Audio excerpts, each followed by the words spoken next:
Hello everyone, welcome to another episode of Gaming in the Wild, a video games podcast about games from the artistic, creative and often independent side of the spectrum. My name's John, I'm your host. I'm a journalist living out in Reykjavik, Iceland, where today it is a grey, rainy, miserable day. We've had some sun, but not today, and so I spent the majority of the day with my PSVR headset on, playing a couple of games to talk about, games that I've been playing over the last week or so, but I thought I'd play in a little more detail, as I'd had like a couple hour sessions on each one of them. I streamed a little bit of it on Twitch. You can follow me there at Gaming in the Wild if you're interested in joining in the chat and seeing what I'm playing. VR is a great place to go and hide from the weather, and so that's what I did. Let's dive right in with the first game of the episode, which is a title that was recommended to me by Colton Goodman. You can follow him at Colton Goodman on Twitter. He's an enthusiastic gamer who I've been talking to a lot, and he recommended this one for me. It's called Bound.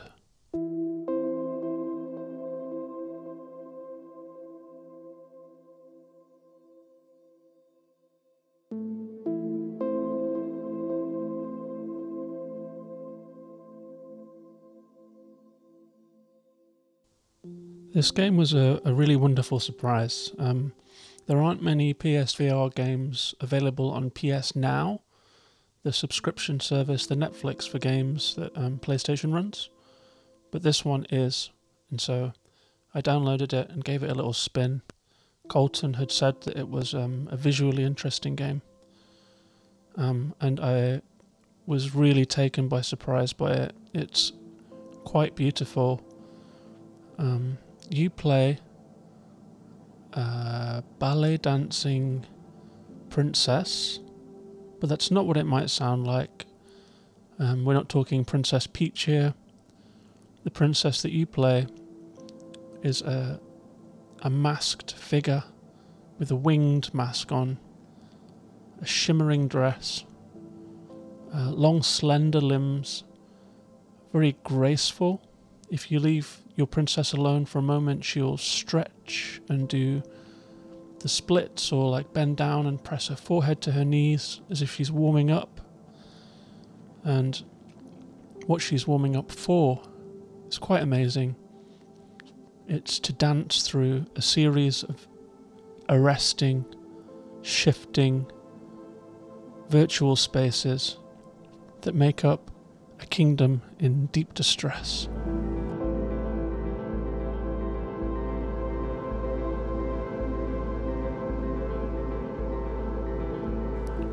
It's one of those games that has two storylines. One of them is set in reality, and the other is set in an imagined world. So we get cutscenes of a heavily pregnant woman getting out of a car and walking to the beach.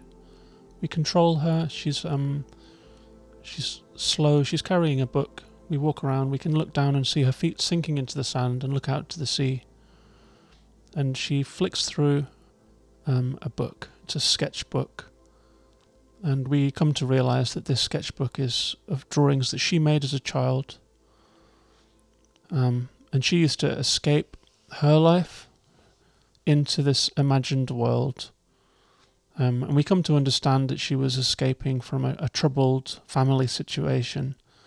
This is told in kind of rendered VR scenes, static scenes that we look around. We see arguing parents, we see misbehaving younger brother.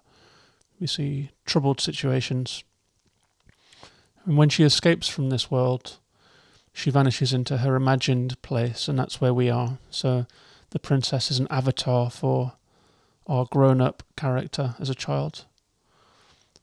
None of this is really key to the game. It adds a little of emotional resonance. But what the star of the show is here is the movement. So you control the balletic slender princess with ribbons streaming from her wrists, and you dance and you run on tiptoes through a fantastic 3D world where staircases rise up before your feet, where you will surf along ribbons that spin dizzyingly. There's a ground far below of grey blocks that you have to avoid falling down to. And if you look up, there is a giant tower around which huge monsters climb. And as you progress through the levels, you dance when negative influences come for you, whether it's a stream of black triangles or a stream of white pearly strings that try to trap you. And when you dance, you escape them.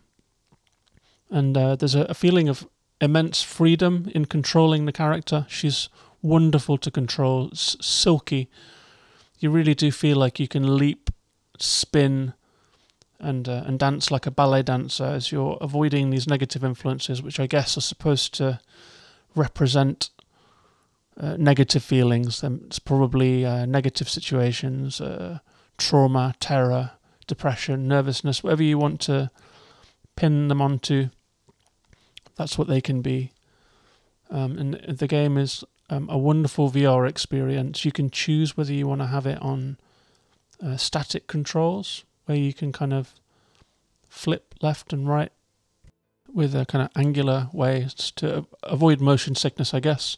But I went for the full fat controls, where you the camera is behind you, and as you move, the camera spins. It is a little dizzying. At times you enter tunnels where the floor kind of tilts around you in strange ways and up becomes down.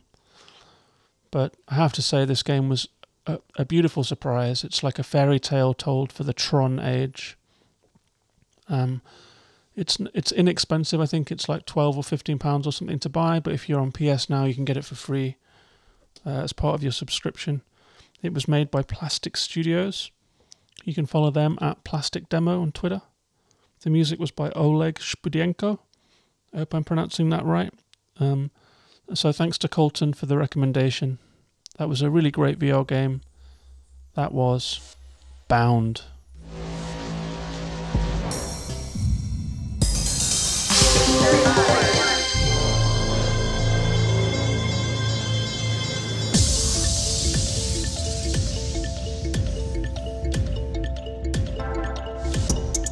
The second game I'm going to talk about, it's another VR game for PSVR.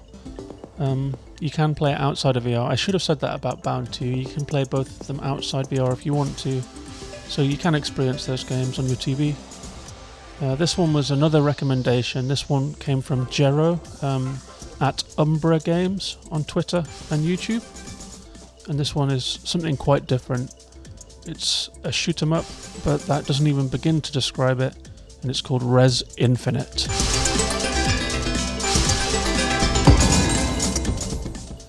It's a music-driven game, and as you can hear from that kind of emphatic punctuation of drums and synth stabs in the music, it's a game where you are a figure made of light flying through a kind of a universe that I've described as being made of digital glitter.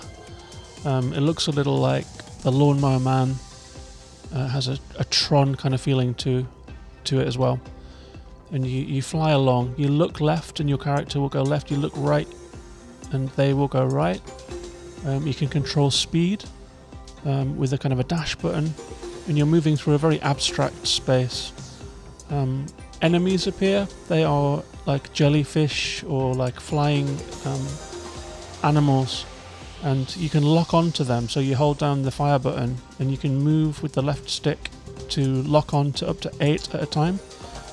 And when you let go of that button, lasers will shoot out and take them all out, and each time one is taken out, it will be greeted with a sound. So whilst it's not a rhythm game in that you're pushing buttons along to the rhythm, it's a rhythm game in that everything that you do impacts on the music.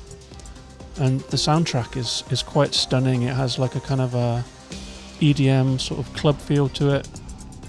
It's a great sonic environment, and when you have the headset on, in particular, the music and the visuals make an absolutely hypnotic invigorating, effervescent, adrenalizing kind of experience. You're flying fast, you're locking on, you're involved with the music. There are enemies all around you. You have to be looking left, looking right. It's quite an experience.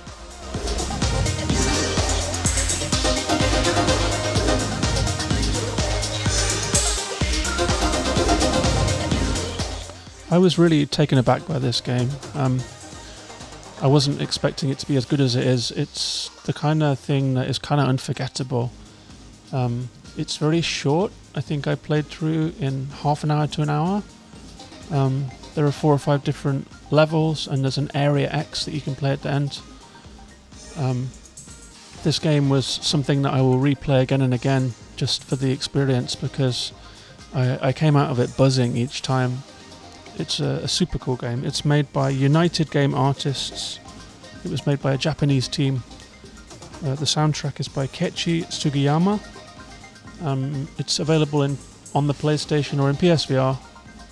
Super recommended. Thanks to Jero for the recommendation for this one. That's Rez Infinite.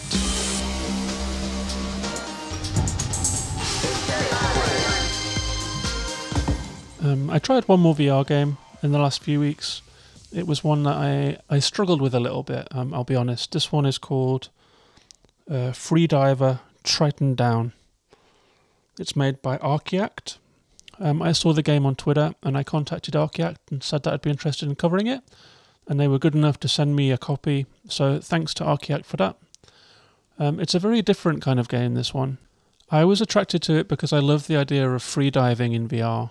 It seems like a perfect 360-degree environment to experience from VR. It uses the PSVR motion controllers. Those are the 2 wands that you hold that have like PlayStation buttons. They don't have sticks, which is a big shame, actually. Instead, you control them entirely with motion by moving them around. And in Freediver Triton Down, you hold them in front of you and you pull them out as if you were doing breaststroke in order to swim. And this is a mechanic that I never really got the hang of.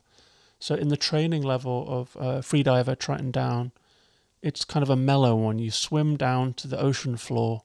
There are oxygen masks that you can grab on your way down. You literally have to hold down the button on your right controller and hold it to your face in order to use it. And you come down, you find a couple keys type objects. You open a door, find a relic. You find a kind of a life form down there, an unusual underwater life form. And everything seems like it could be good. If I could get the hang of the controls, I thought this could be a game that I'll enjoy. But as it turns out, the second scenario of the game, the main scenario of the game, outside of the training level, is you find yourself trapped in a ship that has sunk and has oxygen pockets. And you have to basically escape the ship. There are bodies floating in the water. There are locked doors you have to make your way through. And there are areas where there's a heavy current that you have to grab onto the ground by holding down the buttons on alternate motion controllers to pull yourself forward.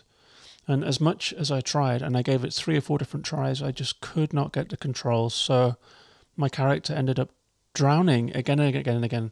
And when you drown, the heartbeat speeds up and you get this gasping sound and you get this kind of strangled kind of screams of your character as she drowns. And to me, I'm asthmatic, so at the best of times I have a slight phobia of not being able to breathe. And so when it became apparent that I wasn't going to be able to feel in control of my character and I was drowning again and again and again, it became kind of a drowning simulator for me, which is my worst nightmare. So I had to pull off the PSVR headset several times just because this experience was so troubling. And so although it's a very well-made game, it has a good environment, painstakingly made visuals, and the concept is sound, for me the controls let it down. I'd like to say thanks to Archiact again for providing me with a copy. I'm sorry that I didn't get on with this one. I'm sure a lot of people would. If you are more confident with motion controls and maybe a little less scared of suffocation, as a trigger for you, then maybe you'll get on with this game. That's Freediver Triton Down.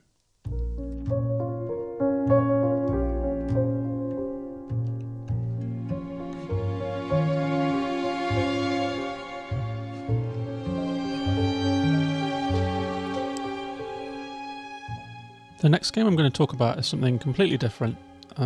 It's a game by Sam Barlow under the Furious Bee studio.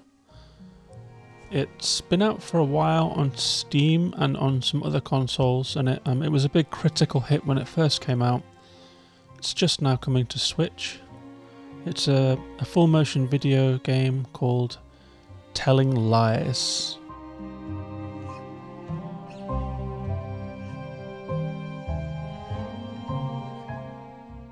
This is the first time that I've played an FMV game, and I've found it to be really, really interesting. The game begins when you see a film of a woman walking into a building. She comes up a flight of stairs and goes into an apartment.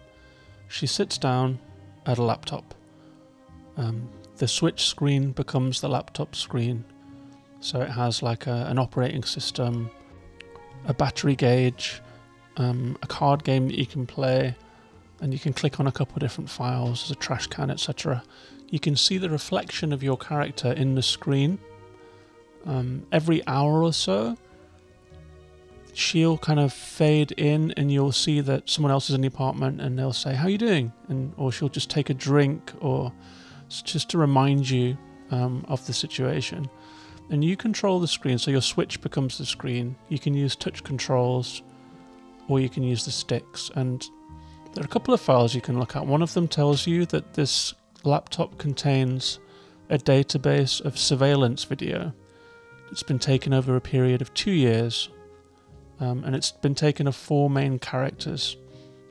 The main character is called David, and that's pretty much where you start. You don't know much.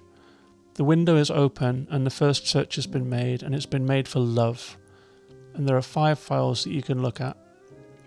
5 video files. Each one will introduce you to a different character.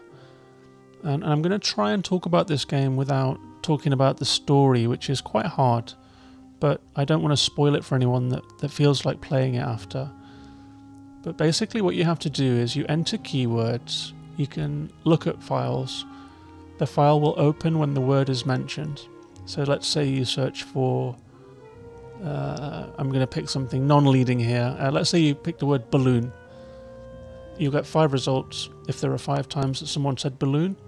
When you hit play on each file, it will start at the point at which someone said that word. And what you're doing basically is you're looking through these files using keywords to try and unravel a complicated mystery. The videos have subtitles. So you can click on a word. So if someone says a word that you find interesting, like a word that seems out of place, or someone's name. Names are a big key into new mysteries and new plot lines in this game.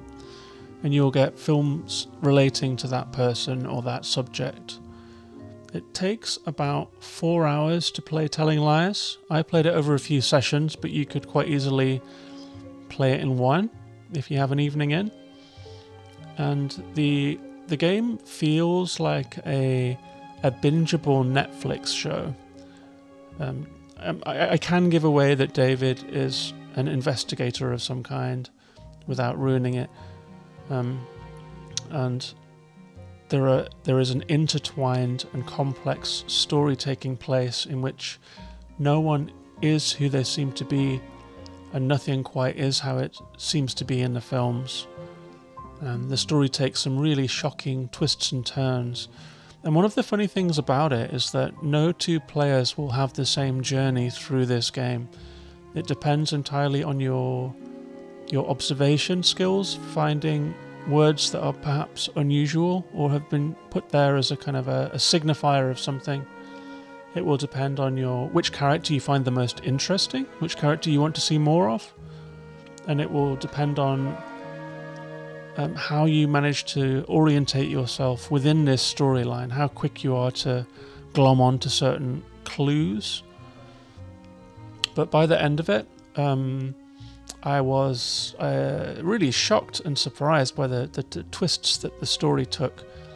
Didn't go where I expected it to go. It's quite an arresting story, and the interface itself is really well done. Like the second that I started playing, I think if you've used iMovie or GarageBand or any kind of basic editing software in the past, you'll feel immediately at home in this game. It's quite a thriller, and FMV games I've always been a bit of a skeptic, but after playing this one, I get the concept now. Some reviews that I've read have said that this is probably a peak for the genre, which I can quite easily believe. I reviewed it for Nintendo World Report. I gave it a solid 8 out of 10. So if you like the sound of that, you can read my full review at Nintendo World Report. You can get the game on Switch. It's out now. I fully recommend it. That's Telling Lies.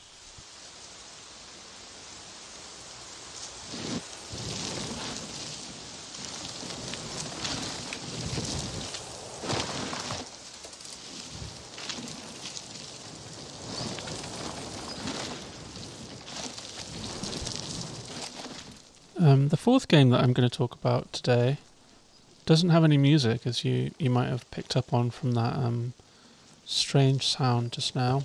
That's the soundtrack of the game. I really like the fact that it has no music actually, which is quite unusual for me, someone that likes game music. It's a simple game about riding bikes downhill. It's called Lonely Mountains Downhill. I reviewed this one for Switch Indie Fix. It's a kind of isometric graphics, simple graphical style.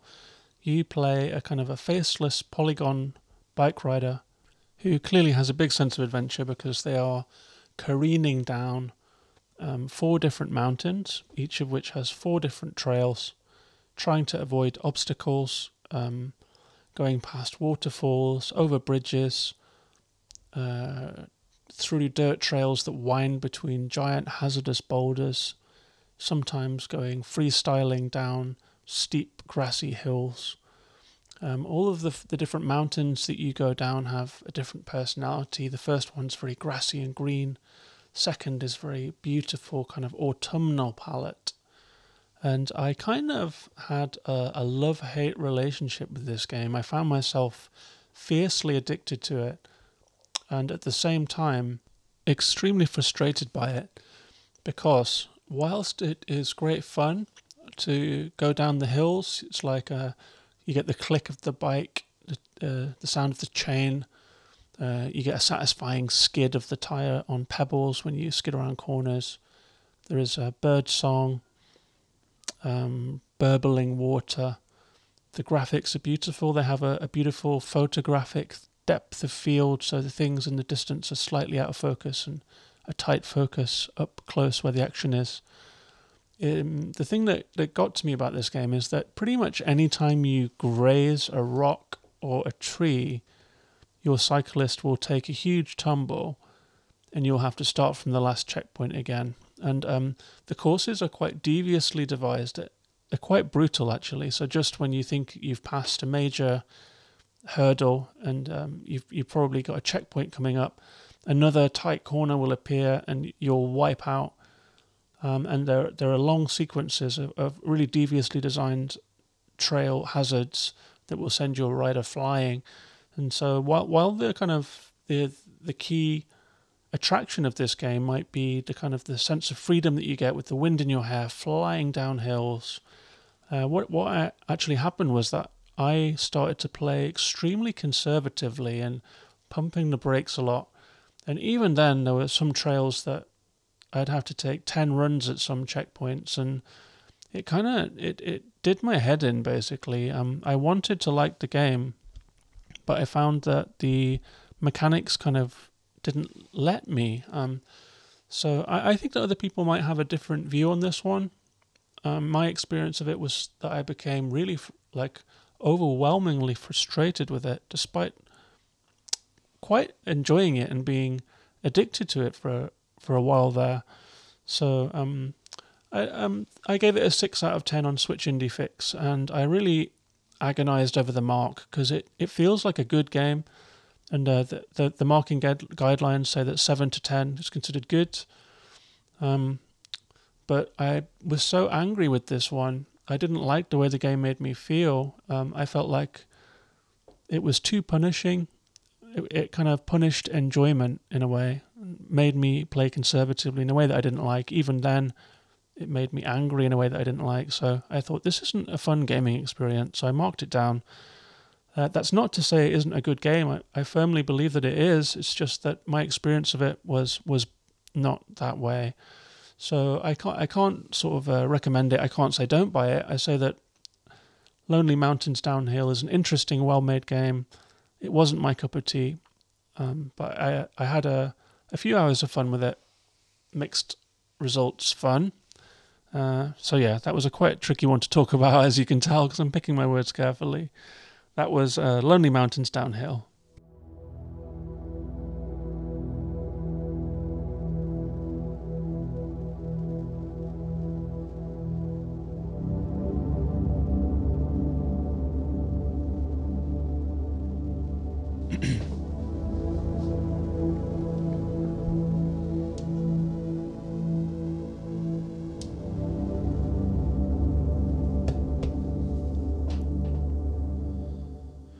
I think No Gaming in the Wild podcast would be complete without me expressing my love for a certain sci-fi exploration game that, if you follow me on Twitter or Instagram, you'll have noticed that I've been playing.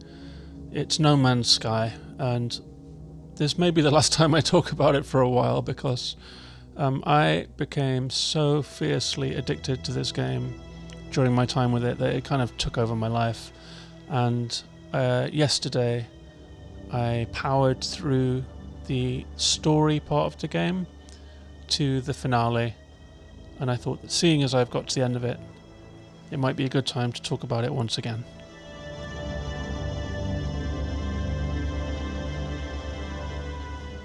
So the story of No Man's Sky is a bit of a mystery. It is something that you piece together bit by bit by talking to different characters at space stations, receiving strange communications on your travels around the universe. On one hand, it is the reason that you play games is to find out what's going on and to untangle some kind of mystery. But at the same time, in No Man's Sky, there is so much to do that the story becomes the least of your worries in a way. You spend so much time kind of exploring planets, finding new biomes, whether it's a tropical planet or a frozen planet or a desert planet, upgrading your ship by grinding for materials like phosphorus and platinum and copper and gold and all these different things that you'll need to mine and find during the game, dihydrogen crystals and ammonia, chlorine and all sorts of stuff that you need to power up your suit, to power up your multi-tool, which is a gun, a mining tool, and lots more. The story kind of falls by the wayside, but there comes a point in open world games where you've done enough wandering and you kind of want to see it through. I reached that point in Zelda Breath of the Wild. I spent hours upon hours just wandering the landscape of Hyrule and just enjoying this experience of freedom. I was the same with Horizon Zero Dawn. I spent an awful lot of time just going to every corner of the map. Playing as Aloy was such a joy, like climbing tripwires, climbing mountains. Occasionally I'd come back to the story. And so that time came with No Man's Sky around the 100-hour mark, which is, a really decent chunk of time to give to a game. So I finally saw it through. The stated objective of the game is to get to the center of the universe. It takes a really long time to do that. Yeah, you can only jump a few light years at a time. But there are some plot developments that take place that can speed that up for you. And I'm not going to give away huge spoilers here, but I finished the game. I finished the story. I got some obscure and interesting plot information that kind of helps to frame the universe that you're in. You're at a kind of a a sort of an easy standoff at this point of history in the game between the Viking, which is like a warrior Klingon style race, the Korvax, which is a computerized artificial intelligence style race, and the Gek, which is like a dwarf like merchant race. And then there are the Sentinels, which are like a kind of a voiceless presence that guards nature. So if you are caught mining by these little robot droids, they'll attack you. The Sentinels patrol the universe. And all of the different species have a relationship. And the end of the game does tie up some loose ends. I think I forgot one actually. There's also the Travelers. You are a traveller, and you will encounter different travellers on your travels. They're these kind of translucent, ghost-like figures that kind of tell you strange little nuggets of storyline and wisdom. But I think, all in all, I will probably continue to play No Man's Sky because I played the story, I got to the end, and I have to say I finished it with like a slight sense of satisfaction, but also a bit of a shrug. It's a game that I've kind of deeply committed to, and I've enjoyed base building, I've enjoyed multiplayer, I've enjoyed free exploration, and all of the different planets and things that you can do. You can engage in combat, you can fly between worlds, warp between galaxies. Every galaxy has planets that have moons. Every update and upgrade that you go for needs devices that in turn need to be made with minerals that you harvest. And so it's just a very deep, complex, immersive gameplay mechanic that you can really get lost in. The storyline was medium satisfying, I would say. I'm glad that I did it. I'm glad that I gave all of this time to No Man's Sky. I can't recommend the game enough. I played it a little bit in VR, a little bit on PS4.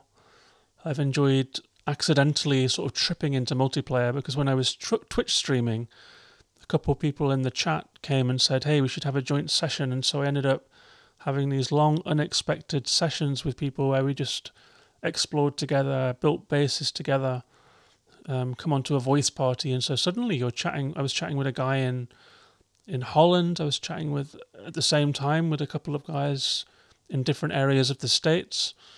And so we had this kind of strange little social situation. I've not really done multiplayer before, so this was a new experience for me. I'm really happy with the time that I spent with No Man's Sky. No regrets at all. I will continue to play it. The storyline is now complete, so I'll be base building and exploring just for fun, I think. Maybe I'll play it more sporadically and less as my main game. But it's been a real pleasure to experience No Man's Sky. Nothing but respect for Sean Murray and the team at Hello Games for continuing to build on the game after its rocky start 4 years ago. Now there are submarines, mechs, vehicles, multiplayer, so many different things to do. Great game.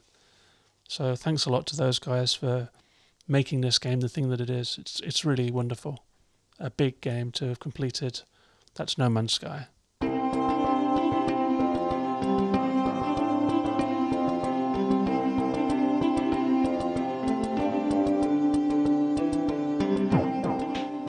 So I'll finish off once again with a couple of questions from people on Twitter, Discord, and one via email.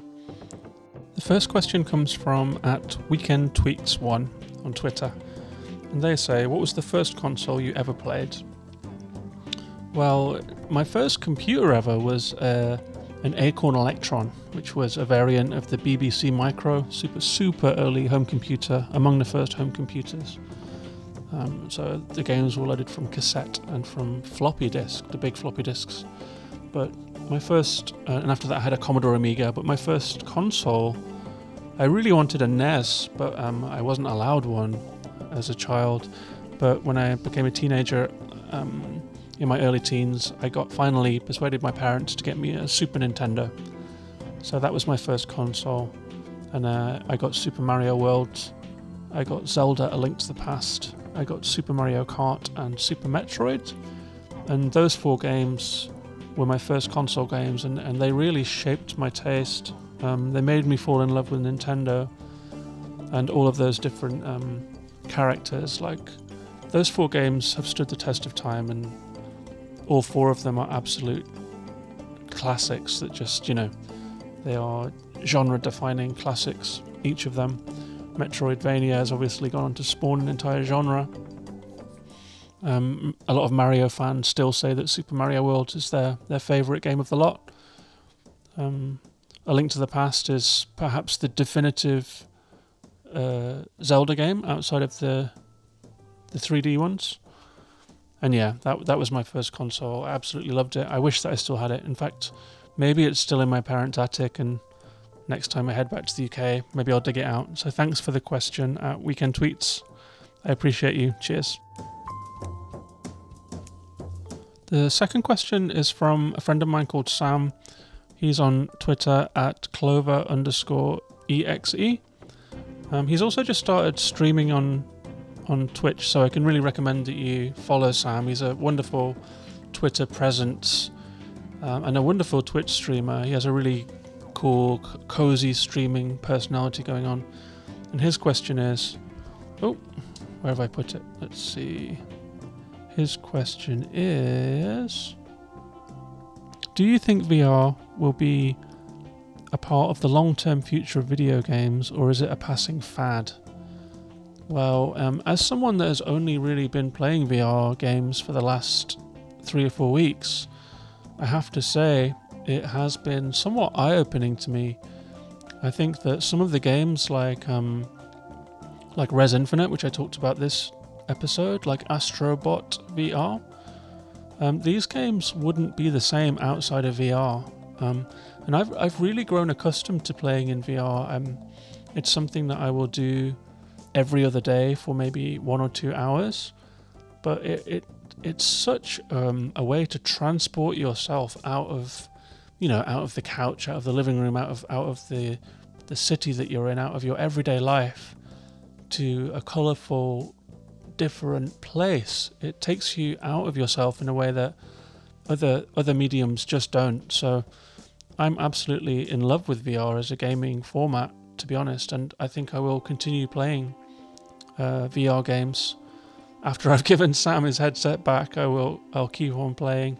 I think I'm going to have to get one for myself. So a firm yes from me. I think that the PSVR 2 for the PlayStation 5, which has been announced, is going to up the stakes again.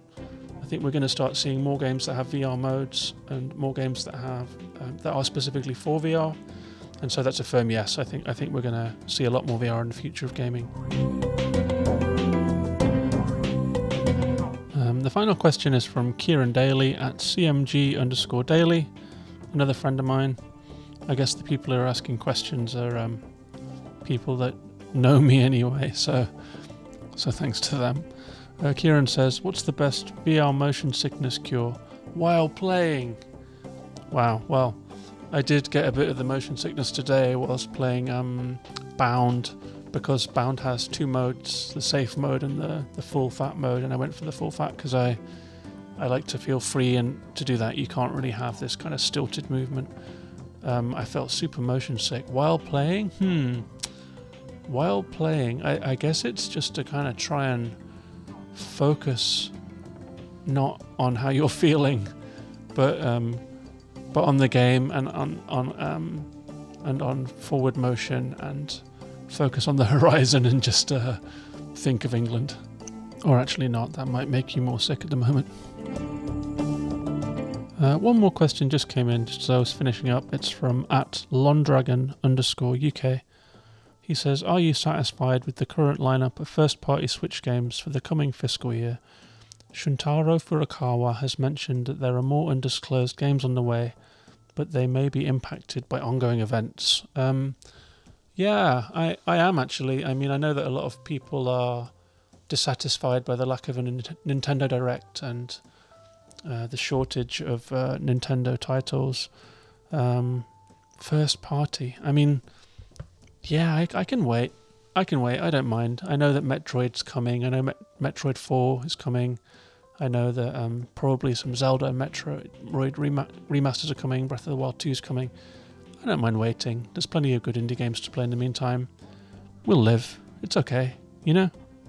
yeah, so I don't stress about it too much. I understand some people are impatient for more games, but I'm not one of them. So that's the show. I hope that you enjoyed this episode. I really enjoyed making it. I really enjoyed all of the games. Thanks to Colton Goodman for the recommendation of the first game and for some great company on Twitter and in No Man's Sky multiplayer. Thanks to Jero at Umbra Games for recommending Rez Infinite to me. And thanks to everyone that had a question for me.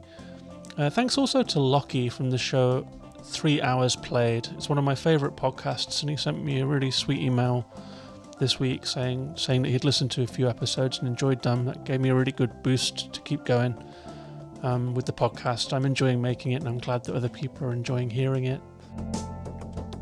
So yeah, you can follow me on Twitter at Gaming in the Wild. You can follow me on Twitch, also at Gaming in the Wild. I have a YouTube channel where I upload visual versions of these podcasts with a bit of gameplay footage. Thanks very much for listening. I hope to chat to you all out there in the streams. Take care of yourselves and each other. Bye bye.